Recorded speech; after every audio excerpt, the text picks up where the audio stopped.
Hello hello, আমি সৌমিতা। তোমরা এটা দেখে ভাবছো হয়তো তোমাদেরকে পুরনো প্যান্ডেল আমি কেন দেখাচ্ছি। আসলে আমি ভেবেছিলাম যে পুজো হওয়ার আগেই তোমাদেরকে প্যান্ডেলগুলো ঘুরিয়ে আমি দেখিয়ে দেবো দিনের বেলা যে কেমনটা হয়েছে, কি আগে থেকে তোমাদেরকে দেখাবো, কিন্তু আমার দেখানো হয়নি। কারণ কি, সেদিন গেছিলাম আমরা পড়তে, তারপরে একটা প্যান্ডেলে ঢোকার পর আমরা ঘেমে পুরো ঝোল।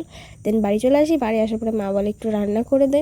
যেহেতু চিকেন এনেছিলো সেদিন, তাই আমি আলুটা ভেজে নিলাম।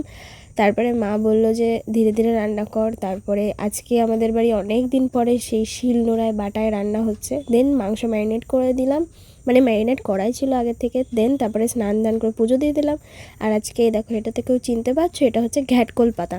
তারপরে ওই বিকালের দিকে মা বলছিল যে ডালগুলো বেছে দে, আর মা ভাজিল এদিকে নিমকি আর পাঁপড়।